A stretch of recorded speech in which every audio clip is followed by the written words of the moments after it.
Hi, I think we're live. I think I'm going to go. Okay, so welcome back to Africa's a Country Talk. I'm Sean Jacobs, and with me is Will Shoki, who we're the co-presenters of Africa's a Country Talk, which is our weekly discussion and interview show. We are taping live, and our producer is Antoinette Engel, who's based in Cape Town. This it's like this. Is episode 11. You know, that thing we should do like a more serious thing. This is episode 11. It's the second episode since our official launch. And I would encourage you to go back, sign up to our Patreon.com/Africa as a Country, the same way we spell the name of the website, and watch last week's episode where we revisited the legacy of Steve Bantu Biko. With three great guests, and you can watch clips on the YouTube channel. But if you want to see the whole show, you have to sign up for the Patreon, and you can go back and look at all the shows in our archive. So right up from the bat, Will, how are you doing? Thanks for asking, Sean. I'm doing good, I think. Here in Johannesburg, the first thunderstorms of the spring have started, and for anyone who doesn't live in this great city, Johannesburg thunderstorms are these dramatic spectacles which afterwards always leave you feeling energized. So I feel like I'm feeling better than usual. The weekend was great. The football was splendid. Gareth Bale is back at Tottenham. But I don't want to start a conversation there. But I'm doing good. How about yourself? They won 5-2, so that's big. I was gonna thought you were gonna say something about one of your local. What's your local team in South Africa, by the way? Bidvest. Yeah, they RIP. No more. They're no more. Replaced by. Anyway, we don't want to get too much into that. I was going to say, I need a thunderstorm here because, as I repeat every week, I'm living amidst like these multiple crises. It's not the best place to be right now, but and it's also like it feels so different from the summer when there was all this energy around like Black Lives Matter. Where it seemed that people had sort of articulated clearly, what is it we want? We want like to defund the police, and then a whole bunch of other demands came with that. But somehow we feel it seems like we're in a funk if you're living in the US especially, and that there's this kind of waiting period that something's about to happen. But in any case, might be a good segue. Will, this is so pre-heard. Will, so what's been in the news? Okay, Sean. Well, what has been in the news is I'm kidding. I'm not gonna do that. But it's interesting that you mentioned that there's been this thunderstorm, and I think the news that's rocked the globe really, and not just the United States, this past weekend was the tragic passing of Ruth Bader Ginsburg, who was an associate justice of the U.S. Supreme Court, and as I said, an iconic figure not just in the United States but across the world. And it's a tragic passing because she was an exemplary figure. She was only the second associate justice on the US Supreme Court, and throughout her career, first as a lawyer and then as a judge, blazed the trail for a lot of women's rights issues to be taken seriously in America. And much as she is a complicated political figure, I think the consensus is that she led a very exemplary life as an individual. But her death is also really untimely. It comes at a moment in the United States when it's just before an election. And it's not just any US election, but it's arguably the most important election in the post-Cold War period. And now, instead of the concentration of the world being on this upcoming election, the entire national and international spotlight is on Donald Trump, who's made it clear that he intends to replace Bader Ginsburg's vacancy before Saturday. So now the question and the debates and political activities around this Supreme Court. And I guess it's interesting not only in an American context, but I think generally to reflect on what the role of courts should be, because you have the Supreme Court, which is supposed to be this judicial body that adjudicates on judicial matters, that has so much power and so much importance in American political life that whether or not a judge is appointed to fill a vacancy is as pressing as who becomes the president of that country as a whole.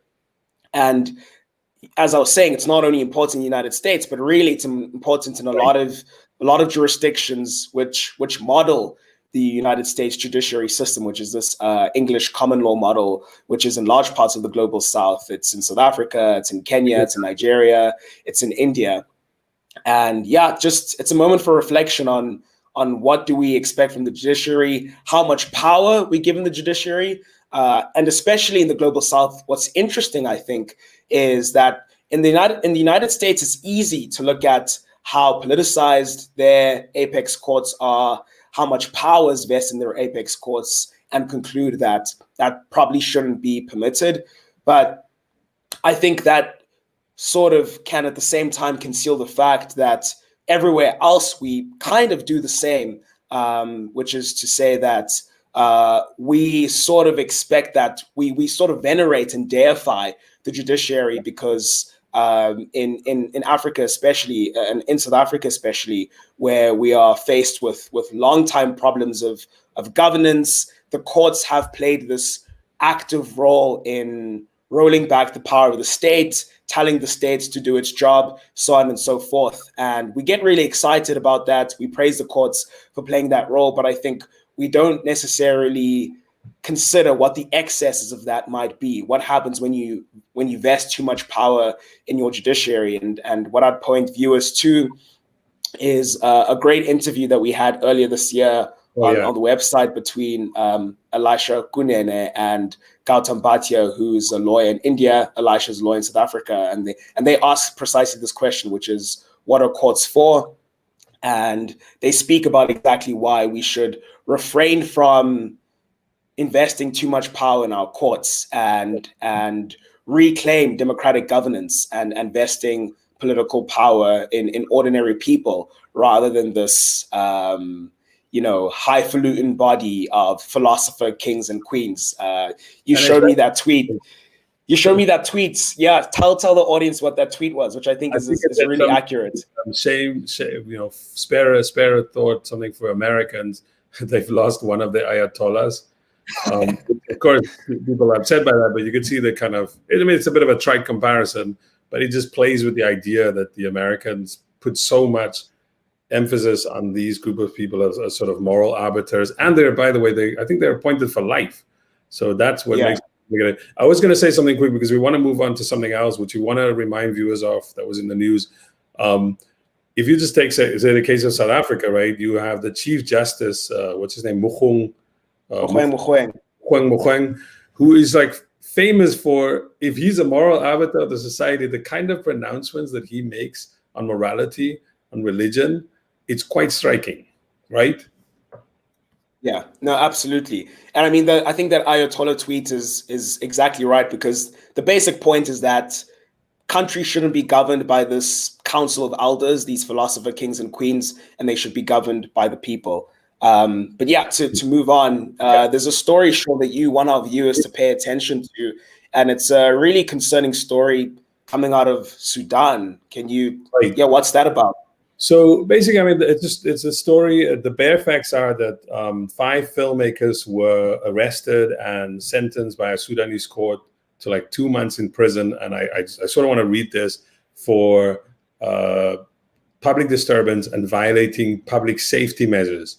And essentially, it sounds like the police and government supporters were like baiting them into engaging in some kind of physical activity. And for that, they were just sent to court. So you can't defend, a defendant cannot defend themselves in this criminal court. Neither can any of the other defendants could testify in mitigation of any of the other. I mean, it's just bias against defendants. But why the story is important is like one of the filmmakers happened to be, one of the people arrested, one of these 5 people happened to be this filmmaker called Hajus Kuka, who some of our readers will know. He's made these 2 beautiful films, Beats of the Antonov, which you can see on our website. Dylan Valley, who's also a filmmaker himself and is on our editorial board, he reviewed this film I think he said something like, "I've never seen something like this in my life." And he also made another film that just came out called Akasha. And the interesting story about this is, he's been exhibited at Venice, Toronto, and earlier this year he was invited to join the Academy of Motion Picture Arts and Sciences, which awards the Oscars. This in itself was kind of interesting because the Oscars so white, and there was this whole debate about how do you diversify who votes for which films win the awards. And so Hajuz and a number of other filmmakers, I think Akino Motoso, who's a Nigerian South African filmmaker, they were asked to join the Academy. What I find interesting about the whole thing, apart from the fact that sadly they're going to have to serve the 2 months, I think I saw recently that they were moved to another prison where they are slightly safer. I think the one thing that two things that I think is interesting about the case is, one, this was supposed to be like the Sudanese government that came to power after the overthrow of Omar al-Bashir and was supposed to be different. But what we're learning about this, and we've written a bunch about this on the website, is that it looks like what initially when the protest started, like something that would be a rapid change in Sudan, could be quite drawn out. And it's going to take a while for the remnants of the old way of doing things to catch up to this new environment in which people have the right to free political expression. And I think the other thing that's also quite interesting is the way that filmmakers globally have responded to bring light to the situation. And I could, you could just Google like a piece. There's a great piece in the Washington Post about this, the whole idea of this happening. We've done some tweeting about it. A range of organizations, the Toronto Film Festival did. I saw earlier today that the Academy itself put out a tweet about Hajuz's case. So we're hoping, something happens quickly about it. But I want to impress on people: keep up the pressure. Tweet at the Sudanese government. Tweet at their embassies. Tweet at the consulate. Look up on Twitter like who are the public representatives and tweet at them, please.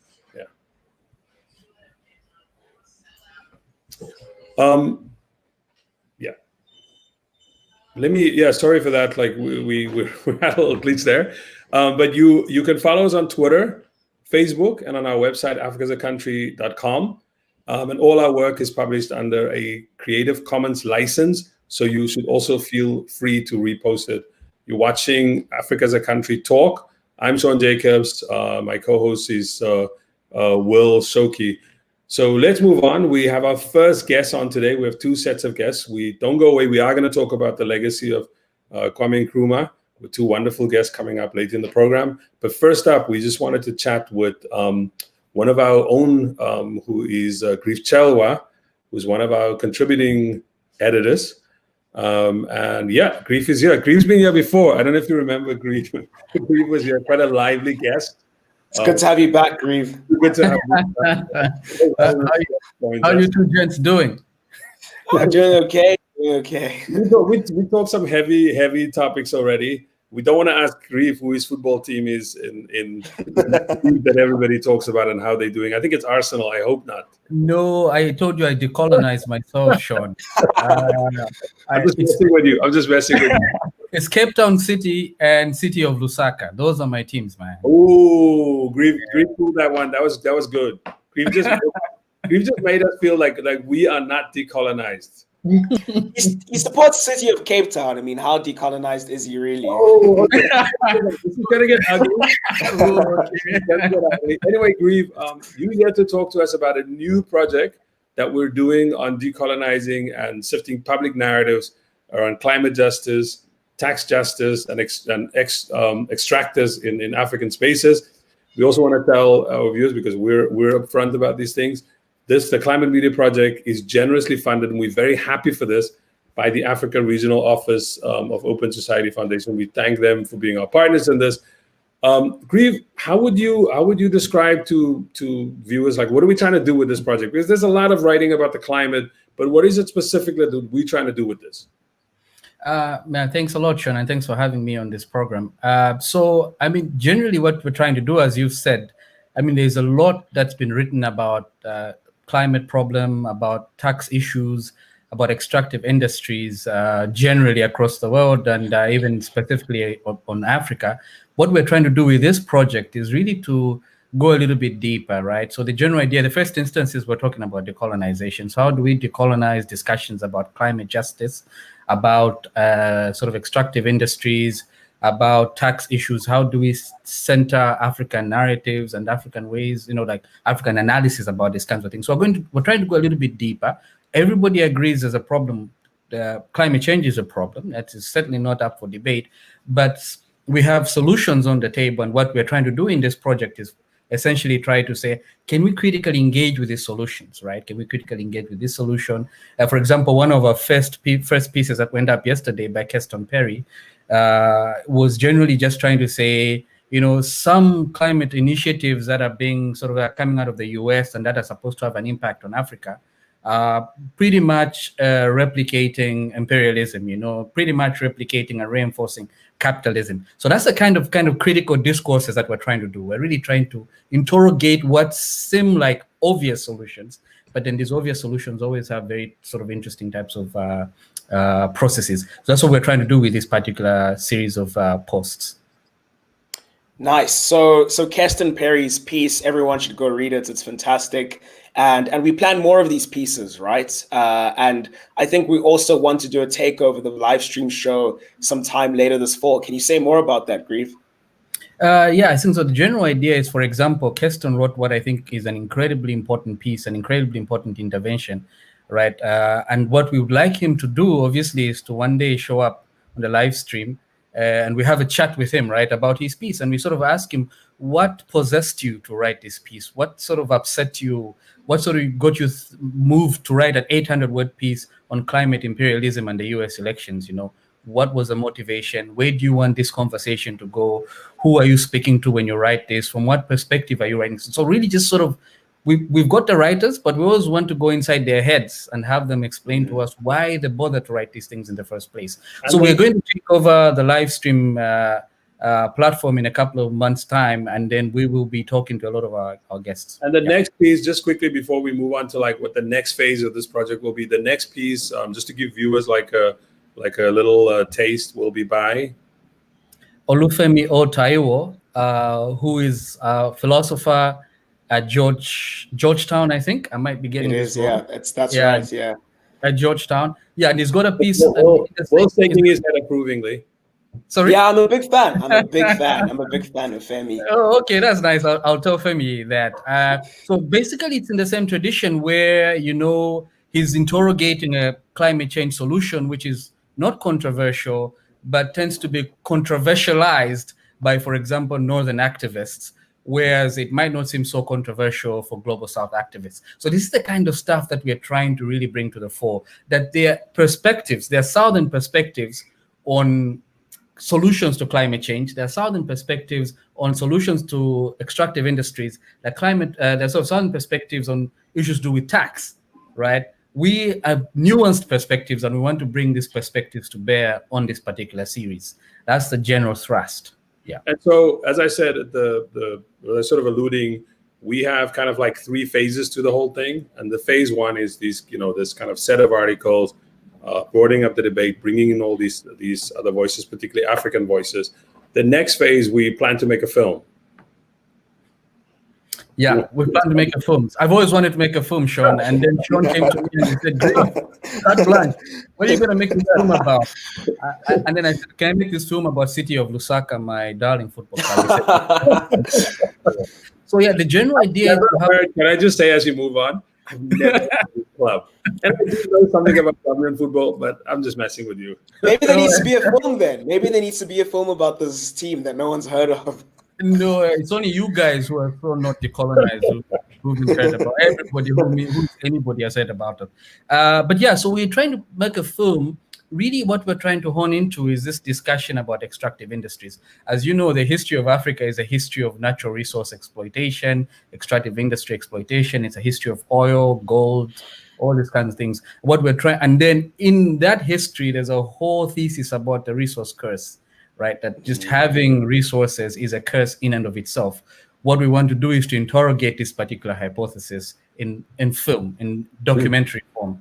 And we're still trying to think how we're going to do this, and we've got like a bunch of ideas about how we're going to do it. We speak to a bunch of interesting people to do it. We'll go shoot in very interesting places, but this is a general thrust of the film, right? I don't want to call it a film, you know, then I feel like give too much away. I mean, the whole idea is not to make like something that is inaccessible, that people can't see. We want to make this film publicly available. Of course, we want it to be seen on like streaming platforms. So it's a short film. People are even modest, but we want to say something with it. We want to interview people, you know, like make something very visually arresting. Yeah. Because the important thing about this project is that, I mean, the third phase, and this relates, I guess, is probably what informs this entire project, is that we want to amplify the voices of Africans on the front lines of struggles around climate and tax justice. You're right. I think you put it very well. I mean, there's obviously, you know, believe it or not, the 1 billion of us also have views on this thing, very strong views, very, you know, nuanced views, very complicated views. And this entire project is just trying to bring all these views to bear in a way that sort of we talk to each other, but we also speak to the rest of the world about these kinds of things. So you're very right, Will. You hit the nail on the head. Yeah. And I'll just quickly add to this. The third phase, we will work with. We'll try to amplify the voices of these. So in this first phase, we getting more sort of like public intellectuals writing. In the third phase, we're gonna amplify the voices of people working in these various social movements. You know, we're kind of doing some of this work already. Trying to bring some of that work to the front. And we've done that. If you look at the site, we've done it with other projects where we've looked at, although we could have done more on particularly social movements in places like Tanzania, South Africa, but we want to bring that out more on a continental level. Grief, I'm gonna ask you like one other question about this, which I'm hoping you will, you won't be afraid to answer it. What do you make of sort of the Green New Deal? Because the Green New Deal, which is a U.S. initiative, and there's a lot of hype around it. I mean, it came from Alexandra Ocasio-Cortez, who's seen as on the left in the U.S. She partnered with Ed Markey, who is from Massachusetts, who's a much older public representative in the U.S. House, to push this thing, to make it happen. All these American political candidates, they signed up to it, the ones who wanted to be Democratic, not Republican, but the ones who run for the Democratic nomination. I think Joe Biden, I'm not sure if he's a signatory, but they all seem to say, you know, Cory Booker, Kamala Harris, they all said they for it. What do you make of this? Because in America, people are very excited about it. Like if you watch it from like, you know, this from Southern Africa.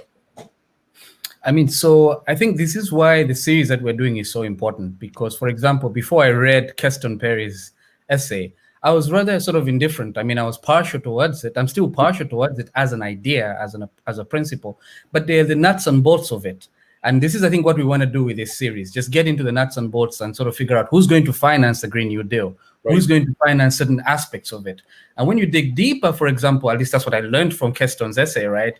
You find that Wall Street banks, the Goldman Sachs, because now it's very, sexy to be seen to be part of these kinds of things. So Goldman Sachs might be financing some aspects of the Green New Deal.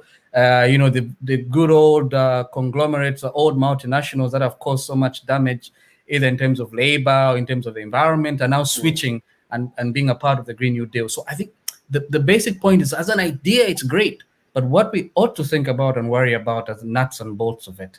And I think this is what our series is going to be doing, right? Getting these sort of uncontroversial ideas that most people are partial to and trying to say, what does this really mean for financialization? What does this really mean for labor? You know, it's not great if we have a Green New Deal that requires lithium batteries, but the lithium is sourced from, Bolivia, and then there's all sorts of bad things happening there, right? Then we have to really bring all those issues to the table. So, Sean, that's a very complicated way of saying it's complicated. This is what we're going to do with our series. This is exactly why we are like pulling out our hairs with this series. This is what we're trying to do. This is the kind of conversations we want to spark in people, right? But we want to take non-controversial ideas, but go underneath, sort of like go deep and sort of figure out what it means. So one last question. It's just a quick question. Oxfam released yesterday that the world's top 1% wealthiest countries are responsible for 2/3 of global pollution. What's your hottest take on that? I think we've always known that, right? Well, I mean, we've always known. I mean, the global South, Africa in general, has hardly industrialized, so we haven't added anything to the carbon footprint. So I'm not very surprised, and I think, and there's some ethical issues there, right? There's some very complicated ethical issues that one has to deal with. But I think it's not surprising, Will, that the global north is so responsible for all this carbon, is incredibly responsible for all this climate change that's going on. But then that presents very interesting ethical challenges. And I think some of the writers in the series, I think the philosopher Olufemi Otaiwo, these are some of the issues that they'll be dealing with, trying to make us sort of figure out, what does this really mean? What does this mean for development? What does this really mean for climate justice issues? What does this really mean for climate solutions? I mean, the first thing that this means to me, Will, is the global north should really shut up, when it comes to respectfully. The global north shut up about that. Yeah, so folks like Sean, you should not lead the discussion about climate change. You've already done damage. Okay, today twice now. First, Groove has said that I'm not decolonized, and you called me the global north. You are. I'm going to take these things in stride. Anyway, look at well there. Okay, there's a question on the YouTube channel. I'm not sure if we can answer this question right now, Groove, but maybe we could try. It's by Lee Wengraf saying that the project sounds amazing. Do you know which regions you might look at in particular for the film? Interesting. So hi, Lee. Lee is a friend of the site, as Definitely. well as most def. Shout out to Lee. Yeah. And a friend of I read the book. I mean, excellent book. So we haven't really thought deeply about that, but we're taking ideas. So if Lee has ideas, please send them our way. when you think about extractives, right? Extractives are really very heavily represented across the continent. There's gas or oil, gas in Mozambique. There's gas or oil somewhere in Tanzania and Uganda. There's oil, obviously, in West Africa. There's some stuff in Angola. There's some stuff somewhere in Central Africa. So really, we're spoiled for choice, in that way. But we haven't really sort of narrowed down in a particular region. We might just do the whole thing, or maybe we might do bits and pieces. But we're open for ideas. We're really open for ideas. I think on that we don't want to keep Grieve too long. This project is for me. Yeah, thank you so much, Grieve. We're sort of feeling our way through it, and I think we're trying to bring really exciting views of people to the fore.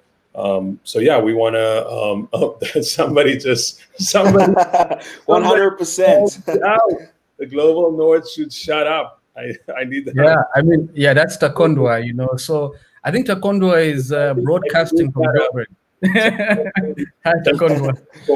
Take on _ I think she's. I think I'm on the attack today, bro. I'm on the attack today.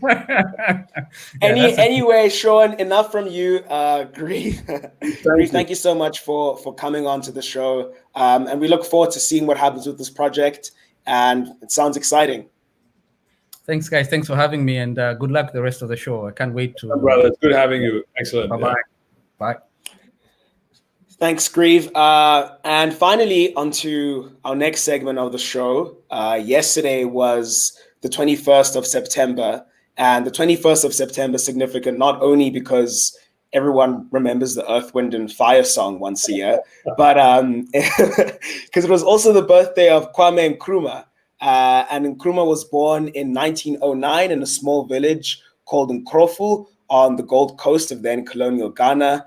And at midnight on the 6th of March, 1957, Nkrumah famously took to the stage in Accra to announce the independence of the Gold Coast, renamed Ghana in homage to the ancient West African Empire. In his speech, Nkrumah declared that 1957 marked the birth of a new Africa, ready to fight its own battles and to show, after all, that the Black man is capable of managing his own affairs. In his view, the decades-long struggle for Ghanaian independence was only one battle in the broader struggle for African emancipation. Our independence, Nkrumah famously maintained, is meaningless unless it is linked up with the total liberation of the African continent. Ghana was the first African country south of the Sahara to win its independence and was previously colonized by not so great Britain. And 3 years after achieving that, Nkrumah had promoted himself to president of Ghana, a post he held until 1966, when his enemies in the army overthrew him as Euro-American forces, as they usually do, looked the other way. In Ghana, his ideas and memory were largely marginalized in the 1970s as its government made a rightward turn. He died in Romania in 1972 following his exile in Sekou Toure's Guinea. But Nkrumah is making a comeback. Young people want to return to the source. They want to return to Nkrumah. Whether it's in party politics, think of the Economic Fighters League, a party in Ghana, but also in how Ghanaians think about the role of the state and about development, or about Ghana's place in the world, and indeed Africa's place in the world. So our guests joining us now are Ben Talton. Ben is a historian of Africa. He wrote a book about post-colonial Ghanaian politics called The Politics of Social Change in Ghana, the Nkrumah Struggle for Political Equality. He is a native of Harlem in New York City, which was once a hotbed of Pan-Africanist organizing of the kind promoted by Nkrumah. And his latest book, In the Land of Plenty, Mickey Leland in Africa and American Politics, tells a story of US congressman whose life was the embodiment of Pan-African politics. Our other guest is Anakwa Dwamina, who is a books editor at Africa as a Country and a member of the New Yorker magazine's editorial staff. Originally from Ghana, his reporting and cultural criticism focuses on African politics, the lives of Black immigrants around the world, and the most important subject of all, soccer. So thank you guys for being on the show today. It's awesome to have you here. We're looking forward to the rest of the program with you guys. So then to jump straight into it. Kwame Nkrumah, he's such a towering figure of post-colonial history, and it's hard to figure out the best place to start with understanding his legacy and his political thought. But I suppose one place to start is to just ask you guys to place him in historical context. So the mid-20th century is this period of massive transformation. The winds of change are blowing at gale force speed, so to speak. And Kwame Nkrumah ends up as this one person who bursts onto the scene, and obviously not by himself, but with many other contemporaries who are as gigantic. So how do we place him in historical context? Who is he, and how does he come into the scene? Can we start off with that introduction? That was awesome. I appreciate that. That was very cool. Very well done. Harlem Thank part. you very much. Harlem part. I know. I'm in Brooklyn though. I claim Harlem. I claim Brooklyn too. That was awesome. You claim all of New York. But if I could jump in, Anakwa could stop me anytime he wants. But it's that we could even debate that framing that you gave in the beginning of Kwame Nkrumah. It's the Kwame Nkrumah that I had when I first went to Ghana in 1999. This champion of independence bursts on the scene, visionary Pan-Africanist, and then there's this tragic demise without getting into some of the nitty gritty. And so when I arrived in Ghana in 1999, I'm seeing Kwame Nkrumah in this way, and then I encounter all these debates and arguments. I'm like, wow, people don't just love Kwame Nkrumah.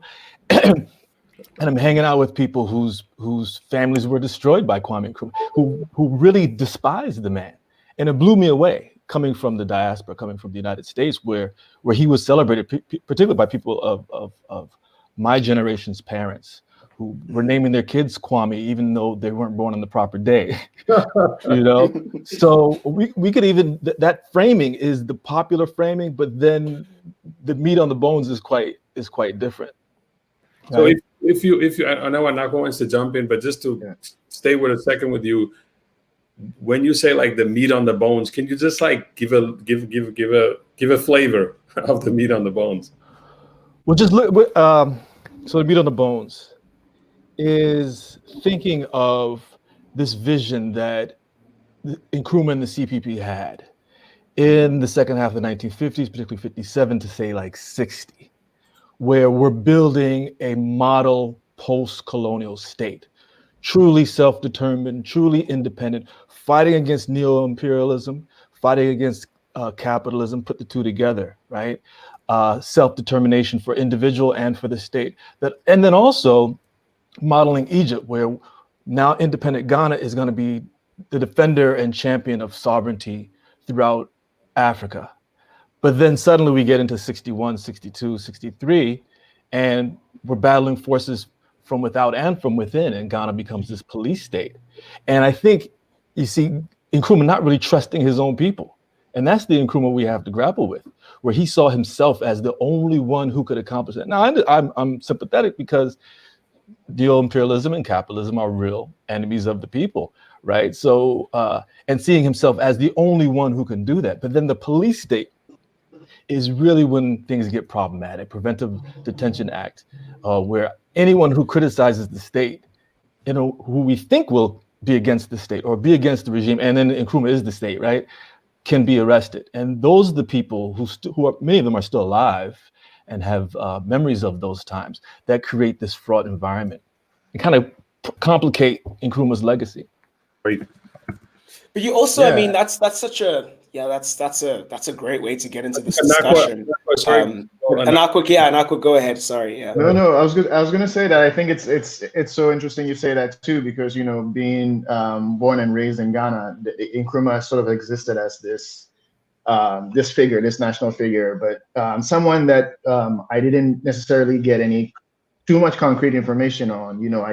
I move here and to America, and it's here that I see this sort of like this huge interest in Pan-Africanism, and people will get excited to hear that I'm from Ghana. Someone I ran into on the street who was an alum of Lincoln University just gave me a hug, because I was from Ghana, and so I started to look into Nkrumah, and just like you said, there's this progression of this is this wonderful guy, this is this guy who's done all of these great things, but you get to Nkrumah in the late 60s, and particularly, I think for me, the one of the saddest thing was reading Dark Days in Ghana, and his letters from Conakry, where you see that, in fact, he really has this idea that he is the only one who can make any change, and it seems a betrayal of the Nkrumah who was an organizer, back in hitting the streets in Harlem and in Philly, and is the one who broke away from the UGCC and sort of had this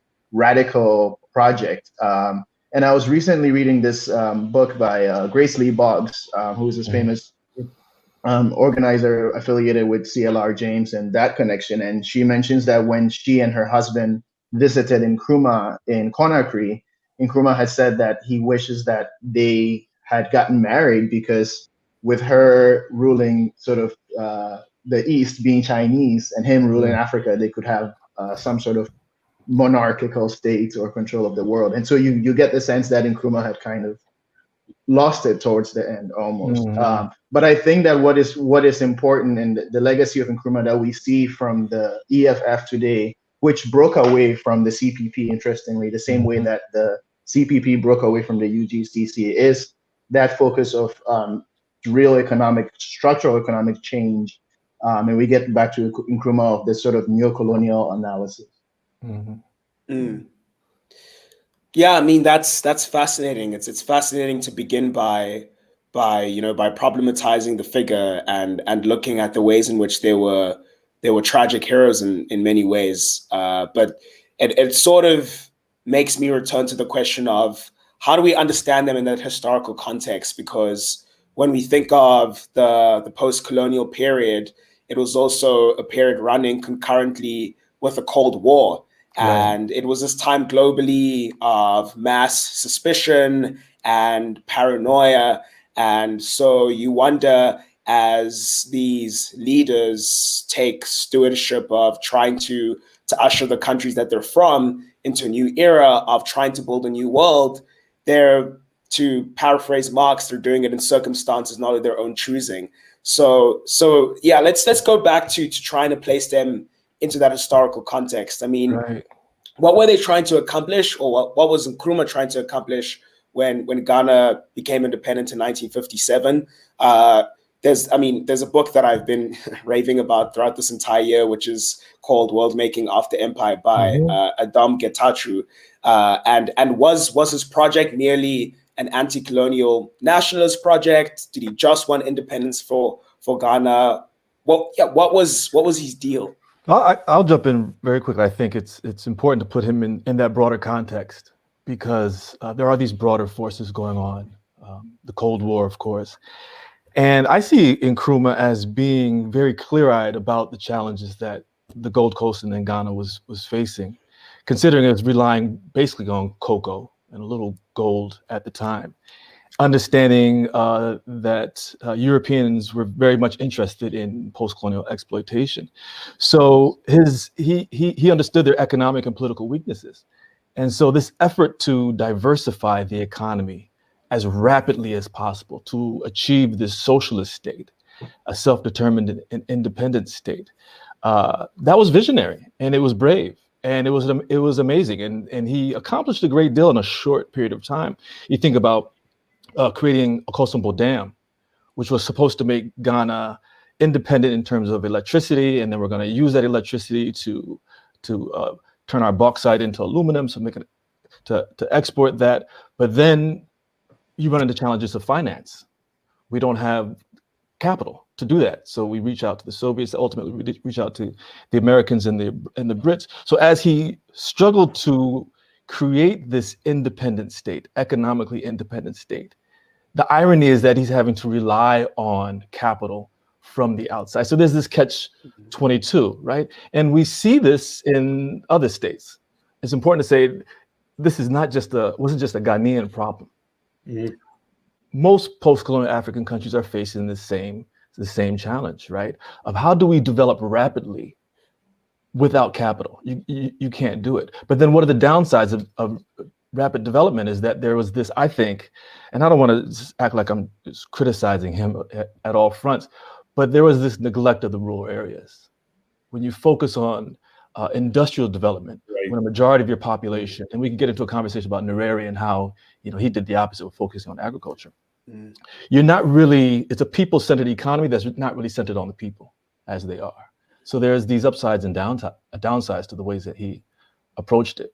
But I think this broader global Cold War post-colonial context is very, very important. He didn't exist in a vacuum. In fact, how many one-party states emerged in the 1960s, right? So he's not alone in that.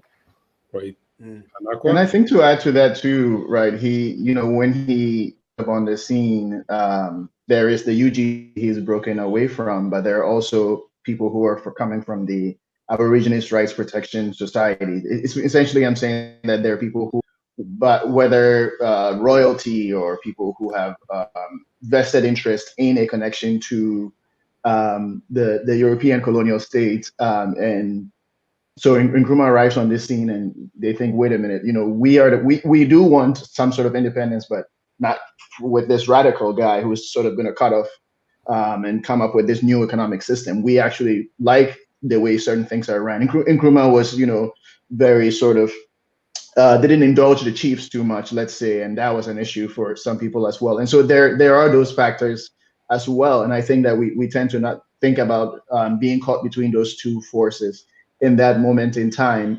But he certainly was a product of, as you said, this kind of Cold War moment where his mentors are CLR and Padmore, who's was formerly with formerly in Russia, based out of the Kremlin, right? But who's then taken all of these ideas that we're thinking about getting past the capitalist state, who's thinking about what is it like in this moment, this world-making moment, to make an African and Black-centered states. And so he's caught between these two places and is compelled to somehow make a new society that appeals to, or that can work with people from different interests who are sort of colliding on him in that one moment.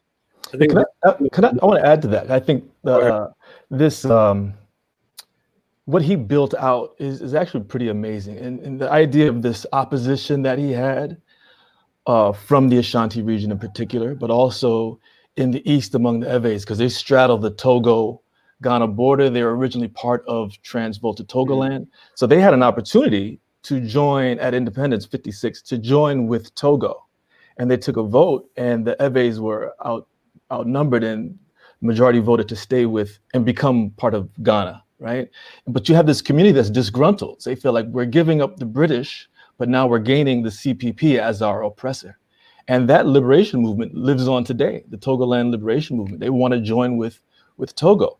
And there's still some disgruntled in the Ashanti region as well. So there's opposition throughout the country. But what I think is amazing, and I think this is part of his legacy today, he succeeded in creating an integrated state. There is such thing as being Ghanaian, right? Ghanaians on the ground identify themselves as Ghanaians in a particular way that it's not unique on the continent, but it certainly stands out, right? If you're in the north, if you're in the south and the east, if you're even in the Volta region, these new regions mess me up, man. They just changed all the regions, and I'm still trying to memorize these new regions. But you go there, and there's this sense of pride in being Ghanaian. There's this idea that there is such thing as being Ghanaian, and it's not to say that every election has gone off swimmingly and without ethnic strife or conflict, but the relative success of Ghana's democracy since this Fourth Republic, 1992. A lot of that has to do with what Nkrumah and the CPP built in the 50s and early 60s, right? It's a different constitution, but this integrated state of Ghana, this idea of being Ghanaian, I think that's a strong part of Nkrumah's legacy, and it's a very important part. Before we move on to the present, there was something I think Anakwa said, which I thought was interesting, this kind of tension between this sort of figure who is studying in America and who comes back. Well, who I think he also briefly lives in London. He does, yeah. With these kind of, so if you want like a sort of cosmopolitan left, Padmore, James, I think even the South African writer Peter Abrams. So when he comes back, he thinks I'm bringing this Pan-African vision, and all these people with all these knowledge, they can help me build this new place. But this is when you think about it, there's also then these local sets of elites. Sometimes they straddle local, global, but they also have their vision for Ghana at this point, and they're like, who's this guy bringing in all these people? Not because they from the Caribbean or they're from the diaspora, but they just kind of like, why is it that he's trying to impose this model on us that is not kind of homegrown? I can imagine that there are all these kind of tensions. So just one other quick related question to that is, it is true that in the diaspora, the opposition to Nkrumah, and I suppose then what becomes like his inheritors, which is the party of Rawlings, for want of a better word. Well, it doesn't. I like that you both are shaking your heads, because they're playing with kind of like, who's the inheritor of that? Well, firstly, deal with me just quickly with the opposition. Who is the opposition to Nkrumah and the way we judge them? Because you said he clams down, it becomes a police state, but somehow we still have some kind of sympathy for him. Well, who locally is opposing him? And I'm saying it more in terms of sort of like parliamentary politics, this sort of like social movements that think of themselves in this new modern nation state. Like, who are these people and why are we judging them so harshly? And then related to that, then who becomes like the inheritors of his kind of legacy in Ghana? We're both afraid of that question. Yeah, I think Ben talked about it, sort of like the Ashanti kingdom specifically. So if you can speak more on that, and then we can broaden out from there. So initially, the debate on what Ghana is going to be, and is it going to be a federated state or not? And the fear was that among the Ashanti, in particular, and Ewe had their concerns as well, is that all the resources from what became the Ashanti region, particularly the gold in particular, the cocoa in particular, but also gold, that would just trickle down to Accra, and they would not benefit from that. And they were very, very skeptical of the state that Nkrumah was going to build. And so many of them actually wanted to slow down on this process of independence until they can work that out. The other question was the as Anakwa was saying, the position of the chiefs, where Nkrumah was concerned with diminishing the power of the chiefs, diminishing the power of ethnic affiliation, so that we can create Ghanaian citizens who have a national identity as opposed to a local identity. So these were many of the debates that were going on in 55, 56, and even into 57 until 58, until we create the one-party system, was about the power of the different regions and whether they could really hold on to their political power and their economic resources, not just have it assumed by the executive power, which comes in 1960 when we build the Ghanaian Republic. And we can get into the current, this other question. I'll let Anakwa jump in, but this question of who inherits the CPP. The CPP today would say that they inherit the mantle of Nkrumah, although I think if Nkrumah came back and he looked at Ghana, he would not appreciate this neoliberal turn, this radical neoliberal turn. There really are no socialists in Ghana. I think the economic freedom fighters would say they are the inheritors of Nkrumah.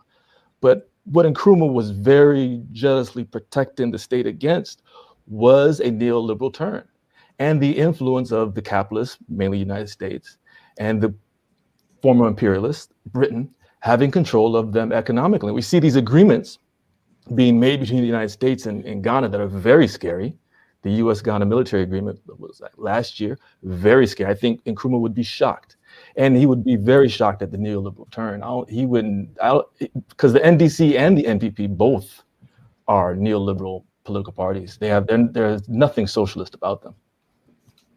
Yeah, interesting you mentioned the military deal, because I was going to say, putting aside the issues of ethnicity or ethnic difference, there was a kind of class of civil servants or people who, again, under the colonial administrations, had been working their way up, or people who had acquired wealth, or people who have a vested interest. And here comes this guy who is claiming to just for something that is different, something that is divorced from this. And I think that Nkrumah did a good job of trying to keep expertise and trying to keep people. He knew that there was a lack of people. There's a need to build a university and quickly educate people. And this is how we end up having people like Maya Angelou, etc., coming to teach in the universities. But there is also this a class of elites and people who have a vested interest in not being pushed aside by Nkrumah. So there's that as well. And I think that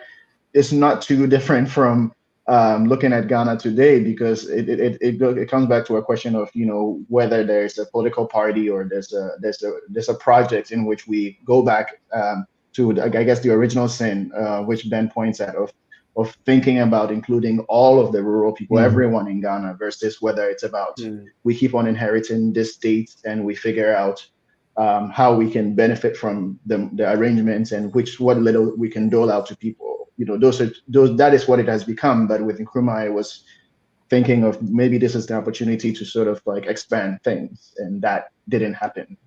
And Sean, you were asking about. No, go ahead, Will. Go ahead. I just wanted to bring in an audience question. Speaking of Ghana today, there's a question from Zachary Rosen, who is a friend of the site, a contributor to the site, and can I just recognize probably our longest standing viewer alongside a few others of this program. But Zach asks, how successful has Samia Nkrumah been in leveraging the Nkrumah legacy besides simply being elected to parliament? How well does it resonate for her, and what has her impact been? You got him on the spot there, Zach. Well, I could take a stab at being wrong. I would credit her with resurrecting the CPP. I think she really helped bring back Nkrumhism, the idea of Nkrumah's socialist philosophy, his brand of African socialism, back to mainstream party politics in Ghana. The problem is that this strange relationship, as I understand it, between the CPP and the NDC, where there are members of the NDC who are claim to be members of the CPP when in fact aren't really CPP. None of them are really socialist. But she had a nice run, and she was elected to parliament, bringing back Nkrumahism, bringing back the CPP. But then when she ran for, I can't tell you the year, when she ran for flag bearer of the party. You know what year that was? And she lost.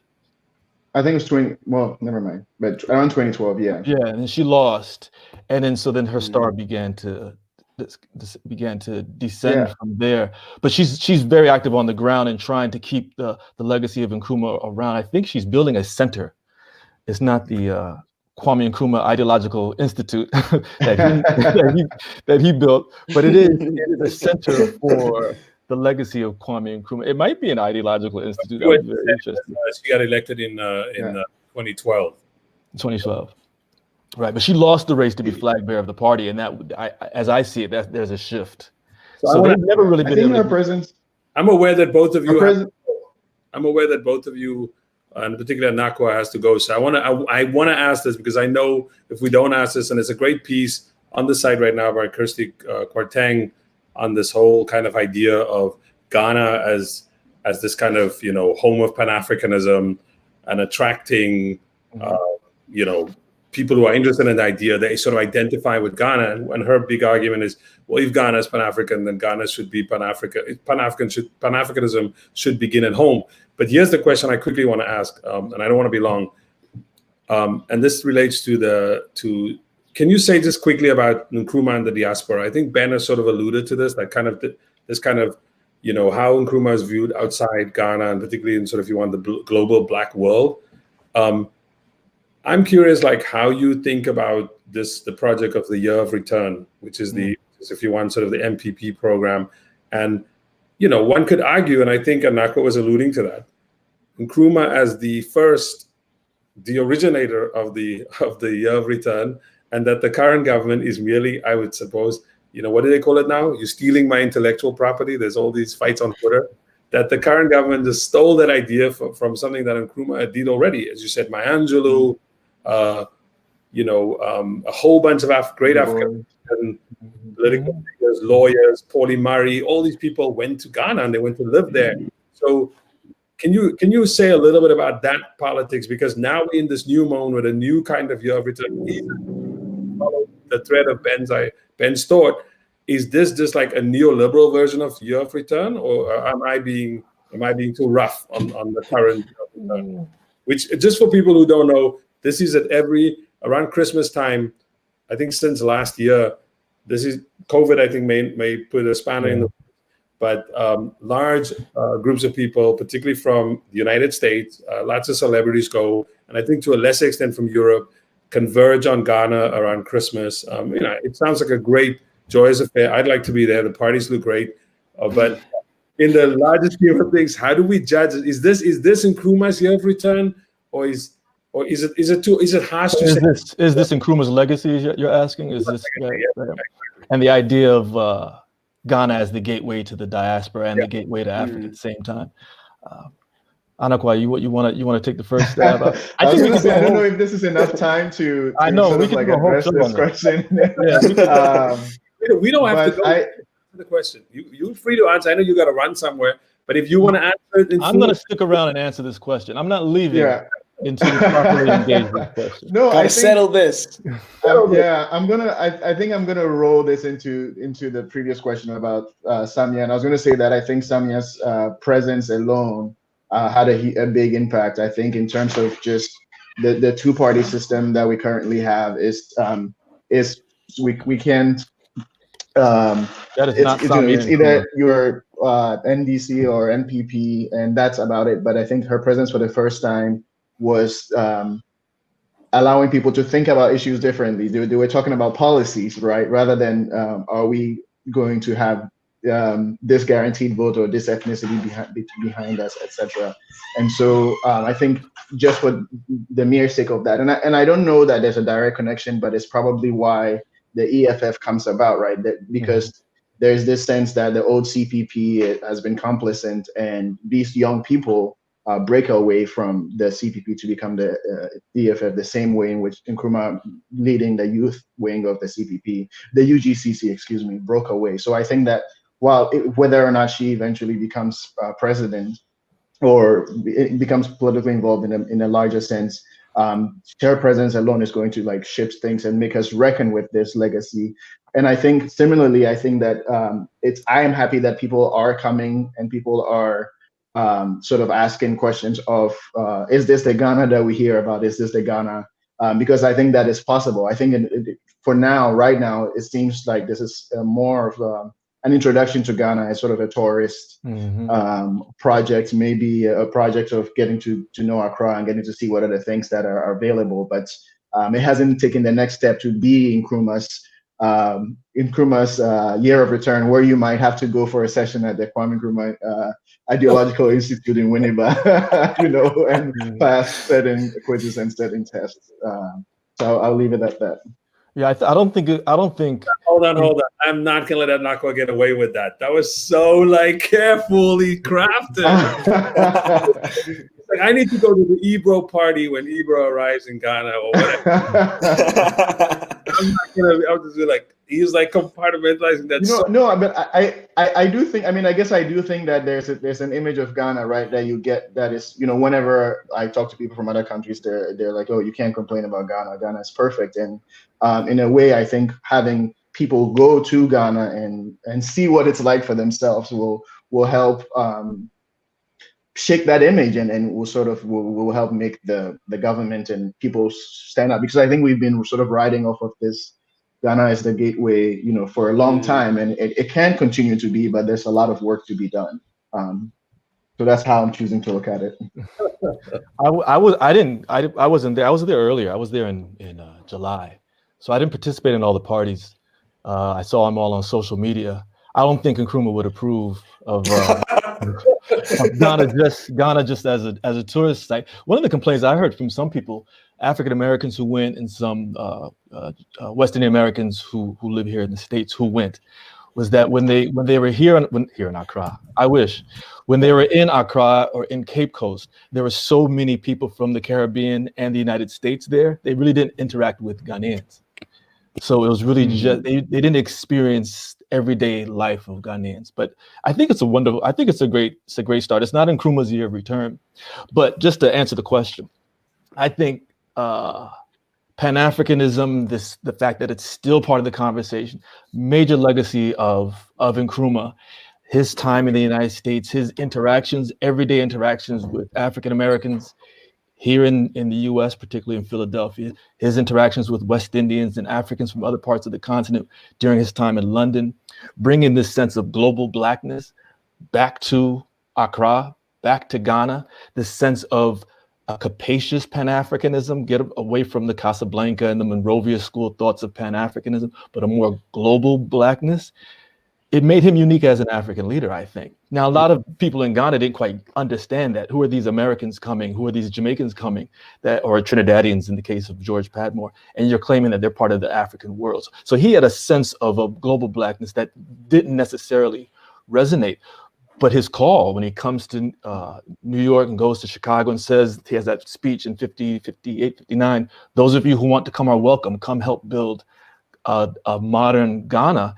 It's a nice part of the turning point from the 1945 Pan-African Congress, where Pan-Africanism is no longer coming from abroad, no longer coming from Europe and the Caribbean and the United States, but now it's centered in Africa, centered in Ghana, making it, again, this gateway. So I think that part of the legacy still lives on. In symbols, when you walk around, you see Black Star Square and the Black Star on his flag and the Black Stars football team.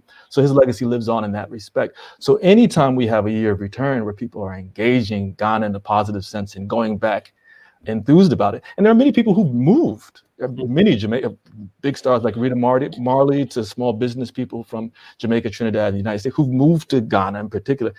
Tanzania also is part of the conversation, and of course South Africa. But I think that's part of Nkrumah's legacy. Pan-Africanism lives on in a perhaps a more commercial way, not the same political, economic relations that Nkrumah envisioned, but I still think it lives on. It's a very, very important part of his legacy.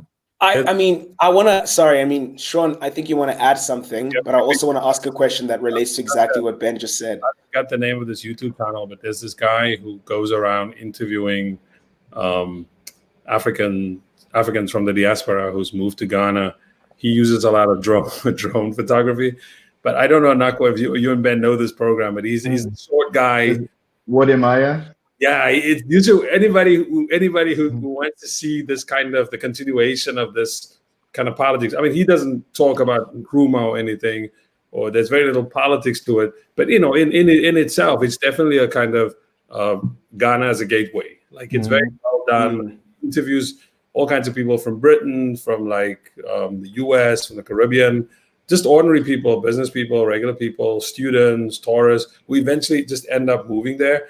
And I'm addicted to the program, but yeah. Anyway, I just wanted to mention that. I don't know where else could you do that? Could you do that in Dar es Salaam the way you could do it in Accra? Or I don't think you could do it. Maybe Cape Town. Maybe Cape Town. You could. No, not really. If you're black and you go to Cape Town, I know Cape Townians are gonna hate me for saying this.